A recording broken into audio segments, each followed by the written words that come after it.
There's just a wave of joy that washes over you when you find a JRPG that surprises you. That feeling of picking up a game that you have no expectations from, and it just ticks so many boxes. I've experienced a fair few myself, but I'll make it clear now that surpassing expectation means that I was taken aback by its offering. So franchises like Ys or Trails, they're not going to be on this list because I pretty much go in knowing that those games will be right up my alley. I'm talking about the ones that I had no background on, or ones that I couldn't comprehend from the trailers alone, but ended up as gems of my gaming history when the credits rolled.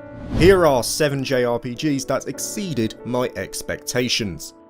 And we're starting with Final Fantasy Crystal Chronicles. I love this game, man. This is one of those titles that you know is not for everyone, but for those it does click with, they just can't help but sing its praises at every chance they get. Crystal Chronicles, by all intents, is one of the simplest gameplay loops you'll experience. It's all centered around the idea of finding drops of myrrh from dungeons, and then bringing them back to your home village to fuel a crystal that protects the settlement from the malicious streams of miasma. This premise pretty much repeats on a yearly cycle as an overarching plot creeps along in the background. Now, I played Crystal Chronicles back when I had my GameCube, amazing console if I do say so myself, and it was so different to the other stuff I played. This was a period in my life where I hadn't yet truly discovered JRPGs. I was still in that phase of Star Fox, Mario Kart, Zelda, so Crystal Chronicles sold me merely on its box art, not its premise. When I fired it up, I just immediately fell in love with what it had to offer. The gameplay took on a simple action-based approach with a layer of depth there in regards to the weapons you used and the magic you brought along. The exploration of the dungeons was awesome. I was on board with the lore tied to them before you started traversing through. The OST drew me in and remains one of my favourite collections to this day. But what really allowed Crystal Chronicles to stand out is that it felt like an immersive fantasy world. Very few games can enrapture me like Crystal Chronicles did, and that's mainly down to the fact that I could play a local offline multiplayer with my friends. We could create our own characters, our families took on separate roles that aided the group as a collective, like blacksmiths and the like, and it was just so enjoyable to conquer these dungeons with your bros by your side. The game was great solo as well, but the multiplayer took it to another level. It remains one of my fondest gaming memories. And somehow the remastered version completely screwed that up, which I'm still scratching my head over. Here's what it is, the original though is a brilliant game, one of the spin-offs of Final Fantasy that doesn't get nearly enough love. And I'll tell you something else that needs more love too.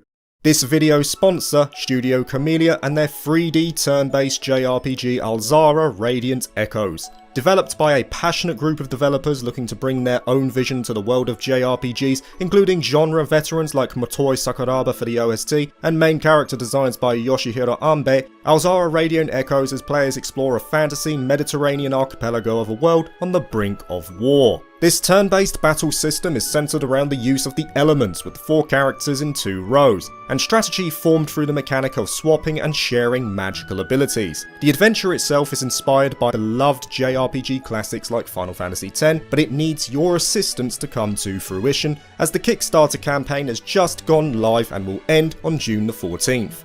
With your help, this meeting of some of the finest minds of the genre will become reality, and by backing the campaign you'll also meet the various stretch goals to make it that much more memorable. Also, if you like what you see, make sure to share it among your friends and follow Studio Camellia on their social media accounts, as certain milestones will grant more rewards to the community. Thank you to Studio Camellia and Alzara Radiant Echoes for sponsoring this video, and thank you for listening. And now back to the video.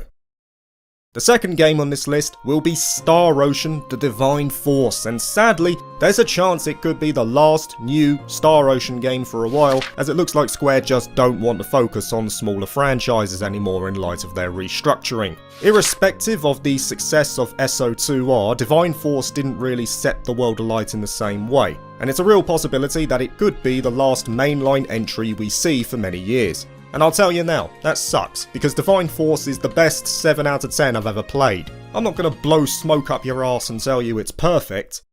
What? But Divine Force is a fine game, and had the task of cleaning up the vomit of SO5 that just clambered back home after a night on the town. The game effectively returned to its roots in many ways, dual protagonists in Ray and Leticia, a sci-fi fantasy that melds the two approaches into one, and a decent action-centric approach. The combat felt great, with plenty of options available to customize skill sets and play in the way I wanted. Exploration was good as part of a semi-open world format, and the characters themselves, especially the two protags, were strong throughout. It's a testament to how fun Divine Force was that as soon as I started playing it, I didn't put it down until I had completed my playthroughs. It didn't necessarily do anything new or groundbreaking, but it did the basics very well, and sometimes that's all you need. Don't run before you can walk, and the developers took their relatively small budget and made it work by ensuring that the fundamentals were solid. And I was pleasantly surprised with it. It ended up as a favourite from 2022. Third game on this list, Tokyo Xanadu EX Plus. Yeah, I did, but this isn't Trails or East, it's Tokyo Xanadu, and I was gonna get a Falcom game on here come hell or high water. I don't care if it's effectively a fusion of Cold Steel 1 and Ys 8, Tokyo Xanadu, especially the enhanced EX Plus version, is such a good game, and made me giddy like the acceleration of a ZXR, so too right I'm gonna put it on this list, and doubly too right that I'm excited for that sequel that's been teased. Set in the fictional Tokyo suburb of Morimiya, we have a high school student called Ko Tokisaka who works part-time jobs, and yeah, that's about it really. Soon after, he's drawn into an otherworldly battle involving the Eclipse, a separate space-time from the one he exists in. From here, he meets a bunch of other characters who all come together to close the portals for good. Tokyo Xanadu is a breath of fresh air from the consecutive deluge of Trails and East releases that modern Neon Falcom choose to go down nowadays. While it has all the substance of the more praised Falcom titles like decent gameplay, a good story and fantastic soundtrack, Tokyo Xanadu in many ways feels like a more relatable journey to the average player, its modern setting being one key reason. Falcom even saw fit to base some of its areas on the region of Tachikawa where the company's head office is based, a place that I recently visited in fact. Make sure you dress for the humidity though if you want to do the same.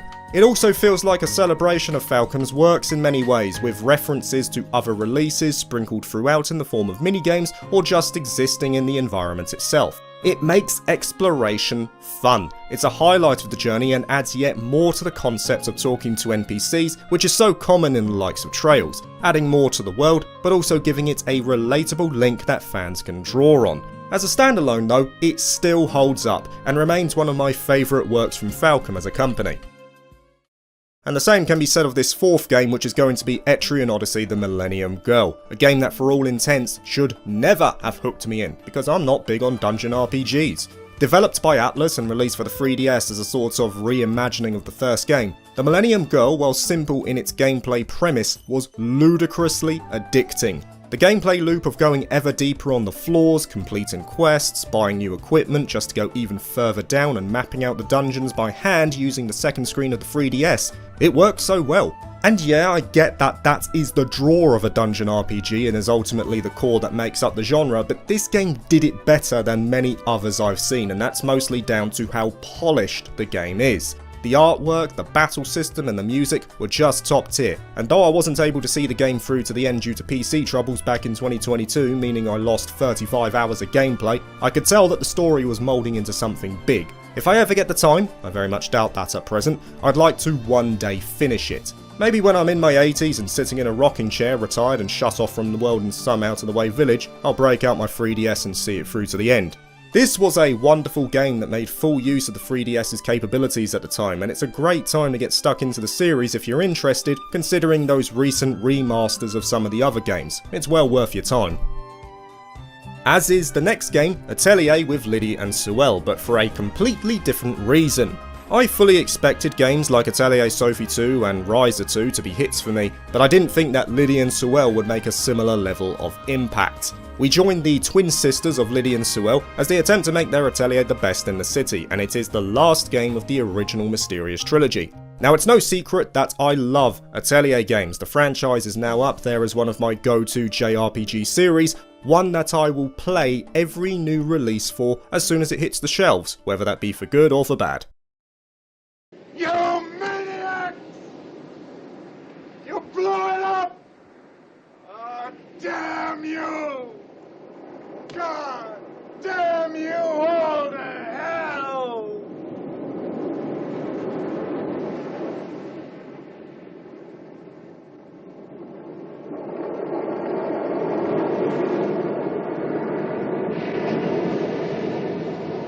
Atelier as a whole offers that calming sensation which I valued more in my later years, the feeling of chilling at a beautiful Japanese shrine on the waves as you watch the sun set. They're generally not known for their narrative complexity, but they excel in their light-hearted tone, music, and of course crafting. The alchemy on offer here is not only the best in the sub-series, but the best I've experienced so far in the entire franchise. Yeah, even more so than Sophie 2. In short, it ironed out the problems from Atelier theorists like proficiency grinding, doubled down on what made the original Sophie so satisfying, and then just allowed the player to go wild by introducing the mechanics early on. So its core is strong. But even with the hamstrung story inlaid to the fabric of Atelier, this one's pretty good. Lydie and Suelle's story is more family focused. It also benefits from continuity. It functions as a solid epilogue for this sub-series, seeing the return of certain characters, and in typical Atelier fashion, many of the individual arcs end on a positive note. Most importantly though, it's fun. It never loses its luster from the first minute you start the game, and the real shame here is that this game is hardly ever mentioned in JRPG circles. Maybe it's because it's the last in the trilogy, so some players were burned out before they got there, or maybe they didn't get to it at all and felt they had seen all they wanted with the first two games. And that's a shame, because I do consider this to be the best of the original trilogy, and one of the nicest surprises I've had from JRPGs in recent years. And the same could be said of this little gem called Monster Hunter Stories 2 Wings of Ruin. Underrated, man. Underrated. Monster Hunter Stories 2 is a spin-off title from the Monster Hunter series, no prize for figuring that out, and plays more like a traditional RPG with turn-based combat, equipment management, and a linear story. Yet it still maintains many of the facets that makes Monster Hunter such an addicting franchise to play, like a massive array of monsters and a noticeable sense of progression in terms of gear. And no, you don't need to play the first game to get this one, though with its remaster due out very soon, you can jump in there too, I'm sure. As the descendant of the legendary rider named Red, the player character trains to follow in their grandfather's footsteps, and soon their fate is intertwined with a mysterious egg entrusted to them by the island's protector. This egg eventually hatches and the story proceeds apace with you and your best pal at the centre of the journey. And when I say your pal, I am not referring to the dumb sidekick Naviru. What? Don't kid around, this is important! What? I'm sorry, but I've never heard of them. They're a delectable treat, fried in oil! They're sweet, shaped like a ring, and each bite is pure bliss! If you really don't know... Shut up! I'll admit that he sucks, but if you put him on mute, you got yourself one heck of a great game. The land is split into semi-open style zones and you work with a host of monsters to traverse the world. These creatures mostly come from monster dens. You go in, find the egg, hatch it and raise it as your own, and each monster comes with their own skill sets and overmap abilities. A lot of the monster designs are unique, and they each come with their own strengths and weaknesses, meaning you have to find a good balance for your team when you get involved in combat. Battles take on this rock, paper, scissors style of attacking, split between power, speed and technical that operates as a sort of weapons triangle. But enemies themselves can change their behaviour mid-fight, meaning that their patterns are consistently changing, so it keeps you keen throughout. The only real drawback is that you don't have actual control over the other members, just yourself. But you can still influence them in certain ways to steer the battle in your favour, but really, it's the monster raising that is the draw of this game, a mechanic that allows it to stand out among its contemporaries. And talking about mechanics that allow them to stand out among contemporaries, that brings us very nicely to the last game of the list, a JRPG that should not even work when you consider what it does. And I'd say the main influence for this entire video, Baten Kaitos. Baten Kaitos, man. I had near on zero expectation from this game. I bought the remastered collection for Switch and eventually got around to firing it up. It took around, 5 hours to see the lights. I felt like I just got Exodia obliterated. Exodia! Obliterate!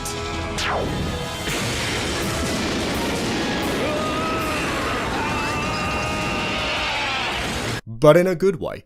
Baten Kaitos had no right being as good as this. Many games that shoot for the stars but don't have the budget or talent behind it often end up as a cry machina or god forbid a loop 8. I mean, cards is the basis of the game, no traditional tutorials, playing as yourself effectively and working in partnership with the main character. All of this together sounds crazy. but Monolith Soft made it work. They made it work, damn it.